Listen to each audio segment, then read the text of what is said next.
Hi there, is there anyone who is Cisco candidate for security certifications or a network engineer who wants to examine some ASA related commands? GNS3 will help you to emulate ASA firewalls. For this purpose, you need two files, init.rd and vmlinux file. These files are available in internet, but if you want to practice some features, you have to have the related license file and import it into your ASA. These files are downloadable directly, or you could extract them from an ASA iOS file, which is possible only in Linux operating systems.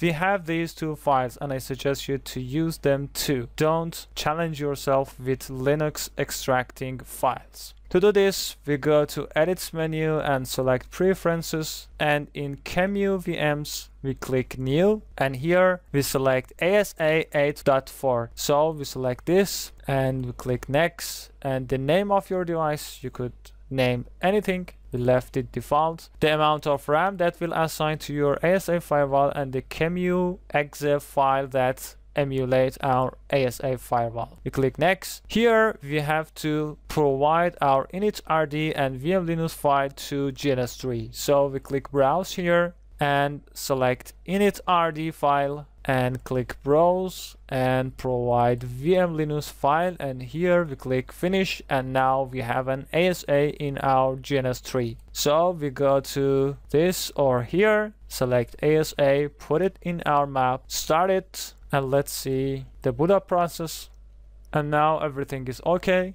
You see that this OS has these features, and if you want to, for example, use some other features such as VPN, you have to import the related license. If you have a real license and a perpetual license, you could import it, or you could ask Cisco for temporary license file just for testing periods. Now our ASA is up and ready to use. The next step in ASA configuration is that if you want to configure an ASA from the command prompt, it's very difficult. Therefore, Cisco provides some graphical user interfaces for us to configure and monitor our ASAs very efficiently. One of these GUIs are ASDM, Adaptive Security Device Manager. In real world, when you buy an ASA, Cisco copy an ASDM file in the flash of your ASA. But in GNS3, we don't have that file in our flash.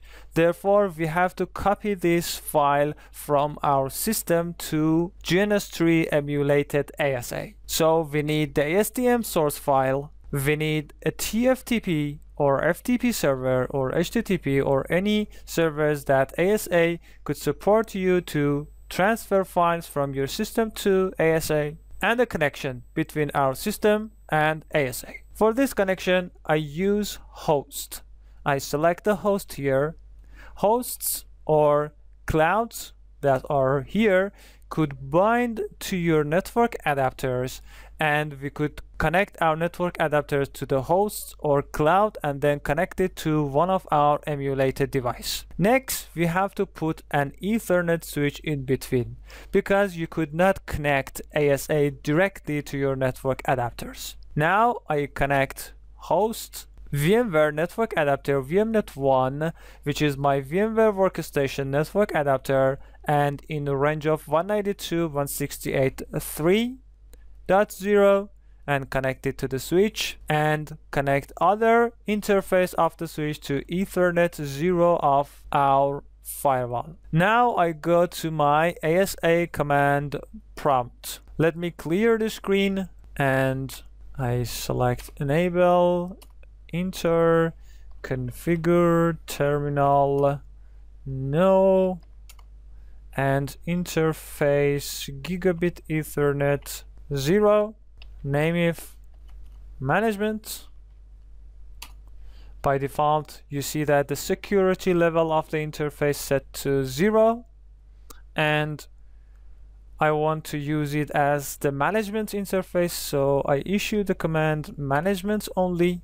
Let us clear our screen again. And now I want to assign the IP address of 192.168.3.200.255 255, 255, 0, and no shutdown. With these commands, I expect to have the connectivity between my system and my firewall. So I check it from my command prompt. You see, this is my Windows machine command prompt, and I issue the command ping 192.168.3.200, and you see that the connectivity between my system and the ASA interface is okay. And now I want to show you the first step for managing the ASA in a GUI. So first we need to copy ASDM file. I put this file in my TFTP server default path, which is program files. Here, let me show you this file. This file is ASDM-649-103.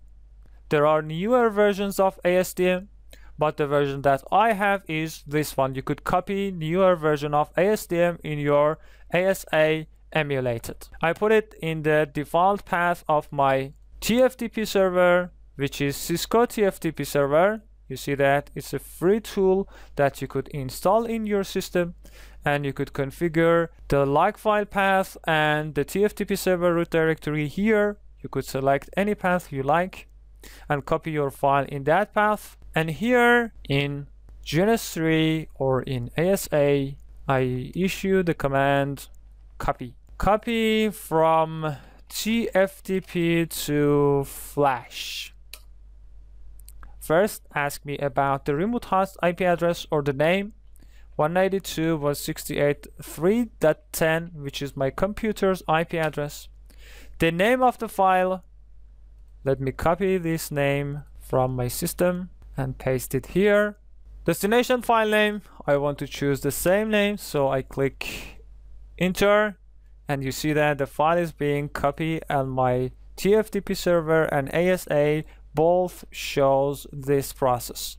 We have to wait until this file is copied. I pause the video until this file is copied. Now the file is copied and ready to use, but first we have to do some configurations more. So I clear the screen and go to global configuration mode and set the username and password first. Username Cisco, password Cisco, which is not advised in real world, privilege 15. Now we have to enable HTTP server in our system. HTTP server enable. This command will enable HTTPS or secure server in your system. Don't worry about the security. And then HTTP 000 and management interface. Now the device is ready, but since ASDM is a Java-based program, you have to install JRE, Java Runtime Environment, in your system. You could download JRE from Oracle's website.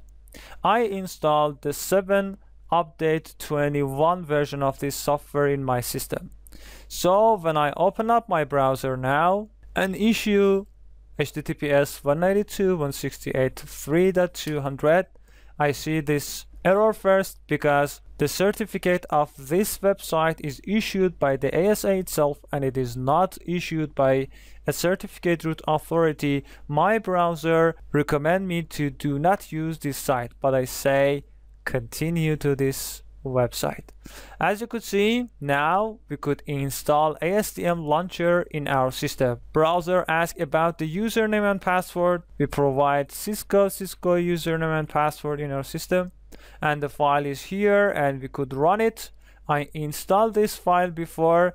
After you run this file and install it in your system, you will see this launcher, and now we could connect to our ASA firewall with this launcher. Security warning again about the certificate. We say continue. There we go. This is our ASA, and we have two main categories here: configuration, which you configure different features of your ASA, and monitoring, which you could monitor different aspects of your device. Now ASA is ready to use, and you configure and monitor any practices that you want. Okay, in this lecture we've learned how to emulate an ASA firewall in GNS3, how we could upload an ASDM file inside our ASA firewall, and how we could connect to this ASDM via ASDM launcher and configure and monitor our ASA via ASDM. I hope this lecture helps you to improve your knowledge, and see you in the next lecture.